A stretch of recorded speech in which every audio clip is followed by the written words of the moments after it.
This is Rock and Roll English. Real people, real English. Here's your host, Martin Johnston.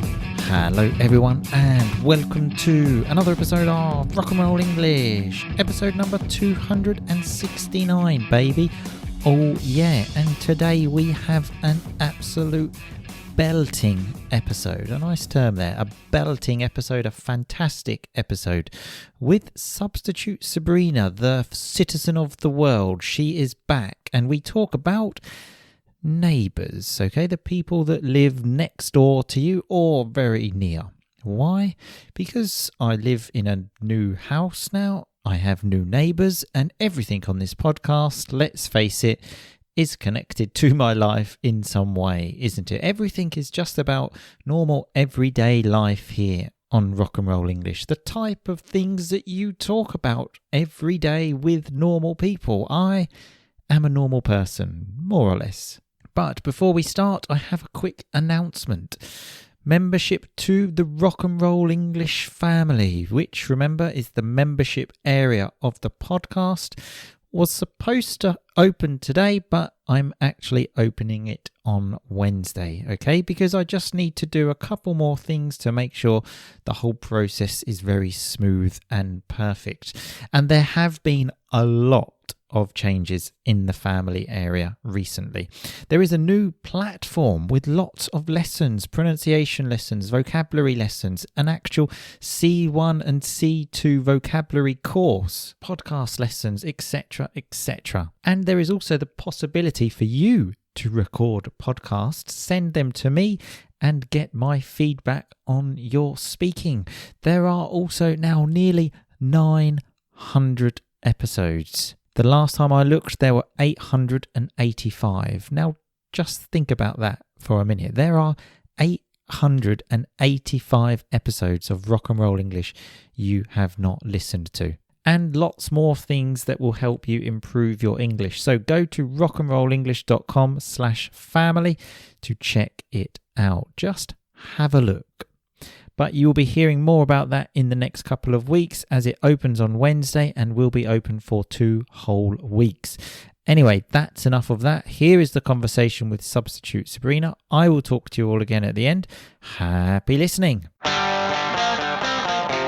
Substitute Sabrina, how are you today? Hello, I'm doing good, thanks. And yourself? Okay, it came. I was just waiting for that next part, but it arrived. Yes, I'm always fantastic. Thanks. Always fantastic.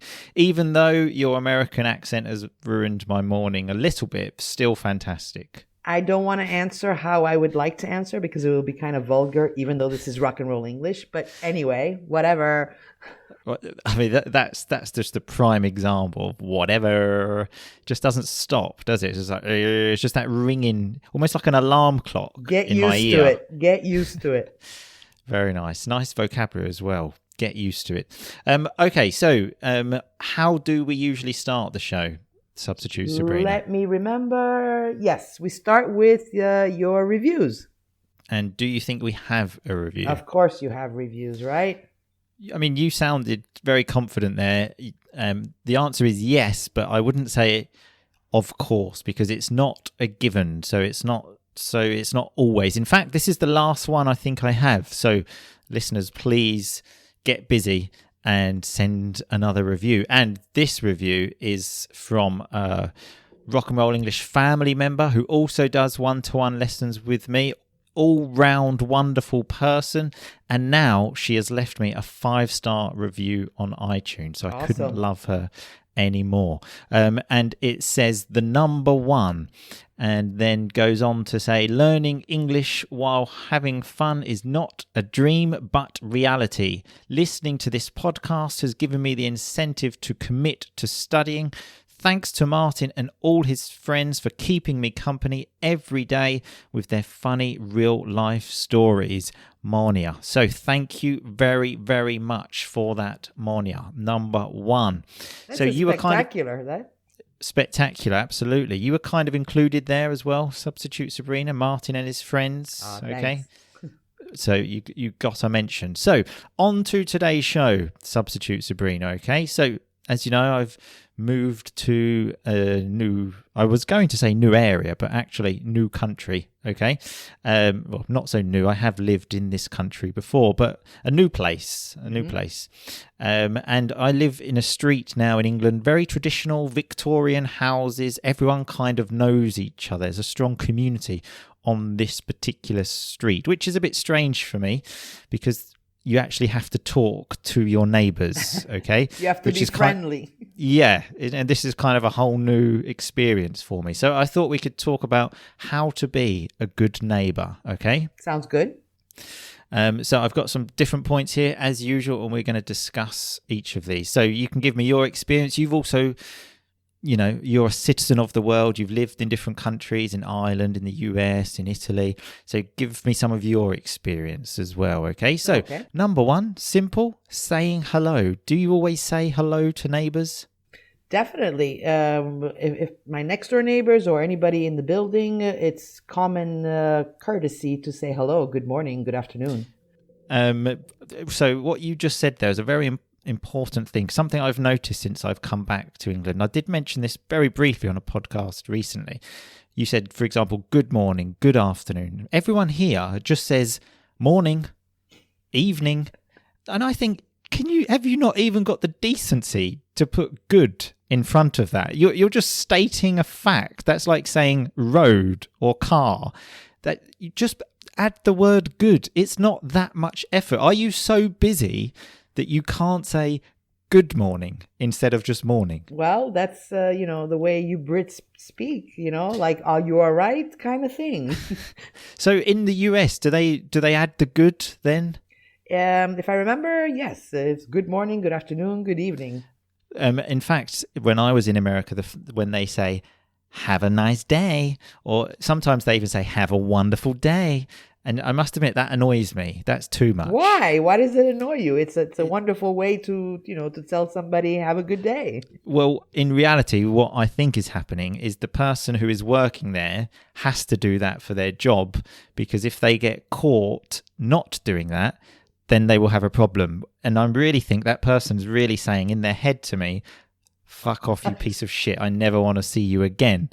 That could be true because customer service is like a big deal in the US. Right. I thought you were going to say that could be true, that they're saying fuck off, I never want to see you again. That too. But just to me, I thought this was going, it could be true because you are an annoying person, so that's probably what most people say when they talk to you. No, but it's true. It's part of customer service. You have to say it. You have to say it, exactly. But yeah, like I said here, this morning thing is very strange. It's like saying happy birthday without the happy. It's just saying birthday. It's a very, very strange thing. But I also do it now because this is what everyone else does. We try to mirror people. So they say morning, I say morning. And there's a park very near me. And when I go for a walk there sometimes in the morning, sometimes I go at like 6 o'clock in the morning and everyone says morning. I think it's just like the common respect between the early risers. They kind of think this person has got some discipline. He's woken up early. Too early to speak, so only one word could come out, morning. But maybe that's it, actually. Maybe we have cracked it. So maybe we've finally understood. Okay, so moving to the next one is have a party. So maybe a moving in party. Have you ever done this? Or just had a party, invited your neighbours?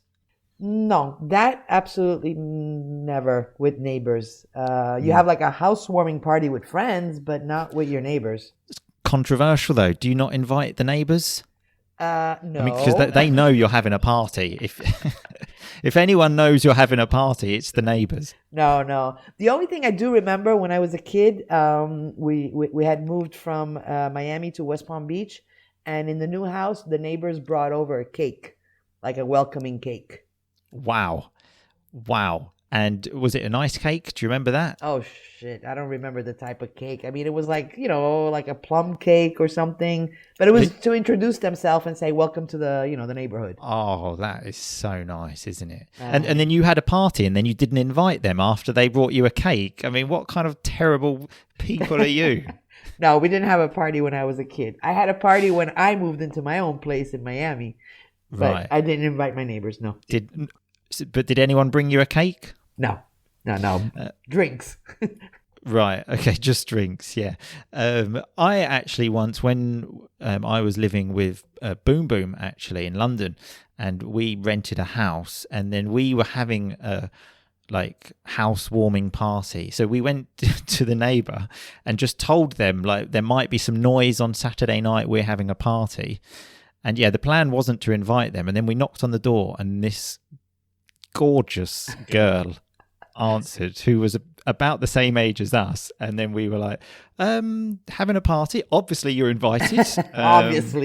Obviously she didn't come, but she must have been busy that night. That's all I can think. Not sure why she didn't come, but yeah, so I had a party, invited the neighbours, they didn't come, so that's finished for me. Okay. So next one on the list, an interesting one. It's like when you do favors for neighbors. Okay, so one of them here is water their plants. Have you ever done this? Yes. I've done it, and I've asked also neighbors to do it. Really? Wow. And how did that go? Because I was asked once when I was living in Palermo. Right.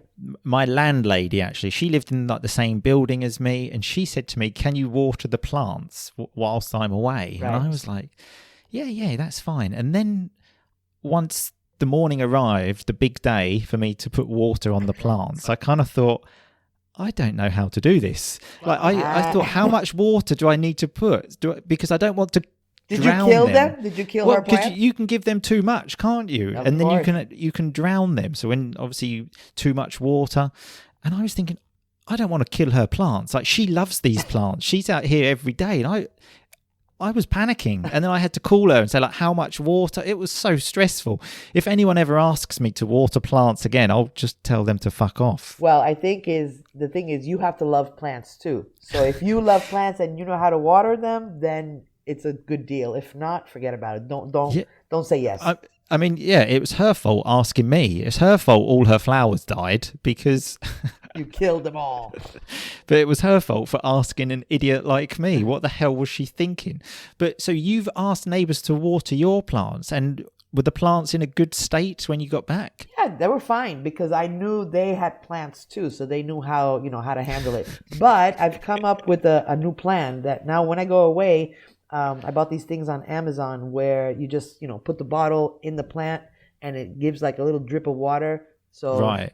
I don't need to call anybody. No need to disturb the neighbours. Yep. Although just one quick thing I picked up on there, so I noticed. Where did you buy them? On Amazon.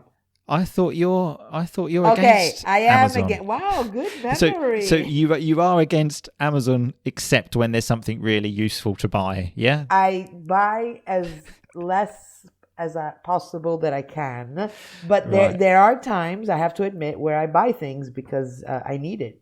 But Amazon now, in New York, they won the union, so they're getting a little better. Right, so that's why. Okay, right. Understood. Damn, good memory. Oh, yes. I think I've got something on Amazon. In fact, yeah, let's go straight to that, actually. Mm-hmm. So Amazon as well, like parcels come. So just the other day, someone knocked on the door and said, can you take this parcel for next door? So it wasn't something I had ordered from Amazon, because I'm a good citizen and I don't buy things from Amazon. Yeah, okay? right. No, I buy a lot of shit off I know Amazon. You do. And I must admit, I think it's just a reflection of my sad life. When the parcel arrives of the book or something, it's definitely the best part of the day. The doorbell goes. I'm like a dog, like jumping up and down. Oh, your tail is wagging. Exactly. And then I run over there. But so this particular day, the doorbell went, and I thought, oh, I'm not expecting anything from Amazon, because you get the email to say it's arriving today. I thought, what's this? And they said, can you take this parcel for next door? So you can't say no, can you? You can't say no, fuck next door. Right. So you say yes, and then what happens next? They come round when you're like basically in your pants, and it. You mean in your underwear? Yeah. Okay. That's what I mean. All right. Yeah, that's why I said pants, because that's the English word. For Yeah, it, okay? pants. Okay, whatever.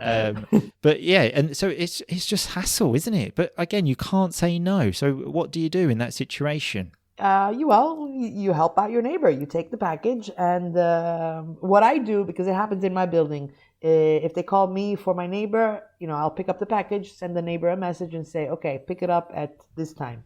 I give them the time. Right. Okay. That's good to warn them that you're coming around. I could be busy, Yeah, exactly. In more ways than one. Exactly. But I think that's the thing. I haven't got to the level of asking for phone numbers of the neighbours yet. Oh, we have a WhatsApp group in my building. Right. Okay. And how is that? Is that one of those annoying groups that you kind of think, I wish I wasn't in this group? Yeah, because, everything is on there. Everything. I can imagine. Yeah. I think there probably is a WhatsApp group down this street, but have not been invited yet. So that's something to dream about. Okay. You can only dream. So this one, something we've kind of already covered, taking food round to your neighbours. You make some extra, it's like too much food. Maybe make some pizza. This is what I've done with Mrs. R&R. Do you take it round to your neighbours? No. Okay. I only cook for me and Mr. Substitute. No. Right. Okay. Because when we have done this in the past, because again, just what wonderful people we are. In fact, it was Mrs. R&R's idea. I had no intention of doing this, but the problem is you have the problem with the plate. Like you give them you can't take the food round in your hands and just say, eat this, or like in a plastic bag. So you have to give them a plate, and then they have to come back and give you the plate. So all of these things, it's just a lot of hassle. You have to hope that they will bring you the plate back, because not everybody will bring the plate back. I mean, if you're stealing plates, that's the lowest of the low, isn't it? You can't be stealing plates. That's no, it's really a matter of forgetting. I have this extra plate in my house. Yeah, but then when you see the plate, especially as it's only a neighbour, it's not so far to go. Give the plate back. Right. But again, you have the problem of just turning up, knocking on the door when the neighbours might be busy. Okay, they could be doing different things. Things, yeah. Absolutely. So another one here is a street party, or like a building party, I suppose. Have you ever been to one of these? When I was a kid in New York is famous for block parties. I don't know if they do them anymore, but a block party was like the whole block was blocked off, and it was everybody brought their tables out, food out, music, dancing, playing with the fire hydrant, the water coming out, all the kids in the fire hydrant. So the thing to put out a fire. Yeah. So as if there's a fire, and yeah. But open. Then what if there is a fire? Then you haven't got anything left. Well, you hope there is no fire during a block party. But I'll show you some pictures later on.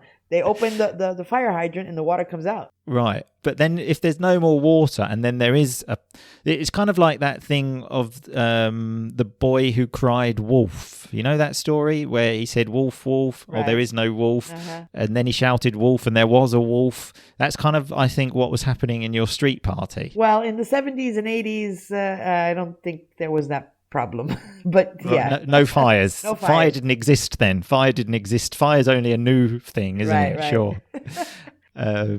And so, talking of street parties, we got an invite through the door the other day.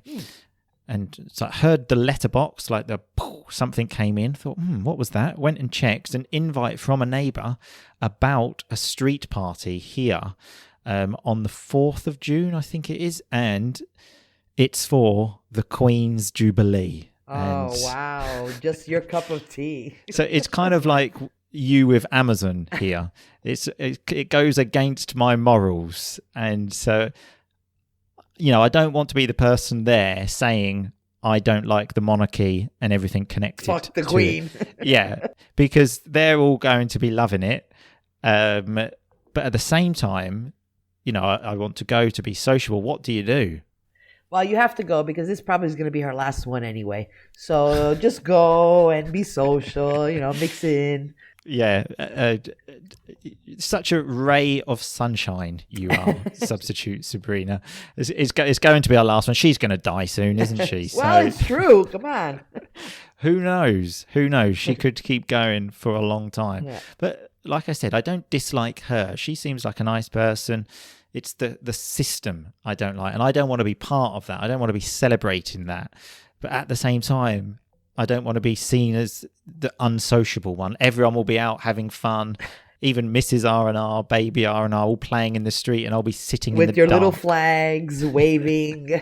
I actually thought it would be a good excuse to just do some promotion. If I bring the rock and roll English flag, then I could sort of do some kind of business promotion. What are you going to teach English to your English neighbors? What are you talking about? They're not all English, okay? Some of them aren't.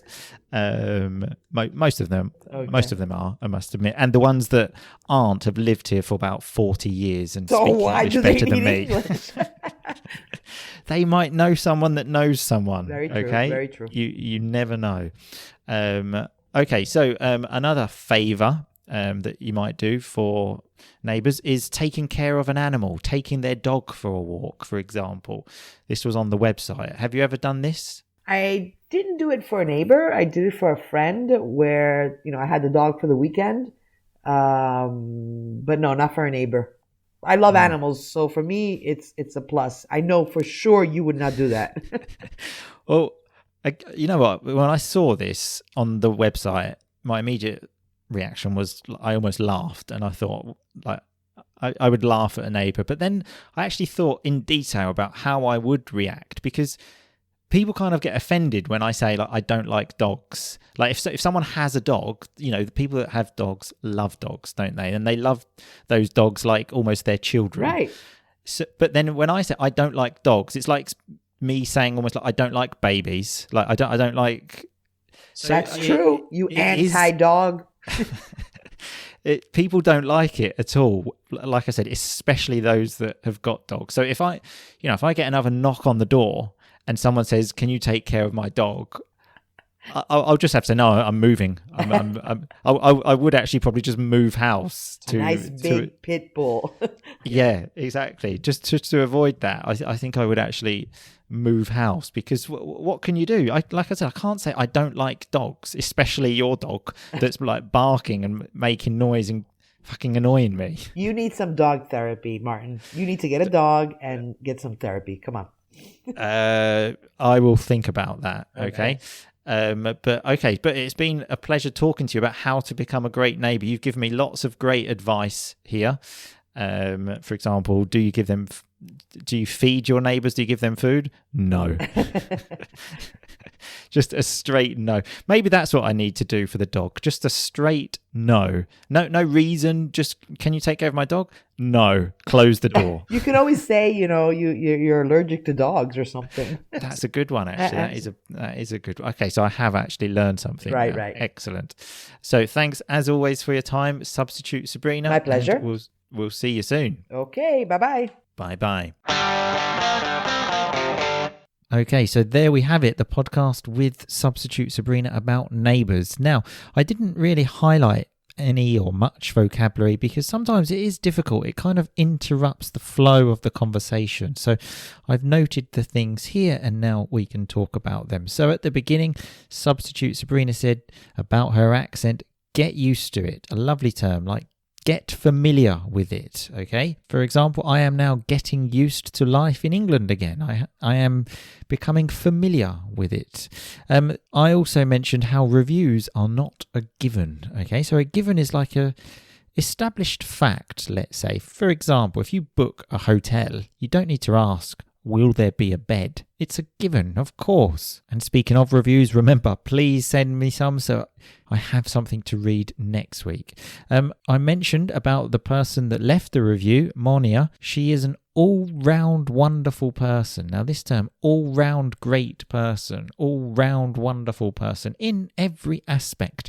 And it is actually true about Monia in particular. Substitute Sabrina said how saying hello in the morning or just saying hello at any time of the day is common courtesy. So if something is common courtesy, it is polite. I then said how people do not even have the decency to say good morning. So the decency is behaviour that's accepted, let's say. So we can even say he did something wrong, but at least he had the decency to apologise. We spoke about getting caught, about the employees in America that say, have a wonderful day, if they get caught not saying that. So when you get caught, it's when someone finds out you are doing something you shouldn't be doing, okay? We spoke about early risers as well. When I go to the park, I am an early riser. Very simple, someone that wakes up early in the morning. And we investigated why people don't say good morning, and substitute Sabrina mentioned how maybe it's too early in the morning to say 2 words, so just 1 word. And I said, okay, yes, we have cracked it. When you say we've cracked it, it's like we've finally understood.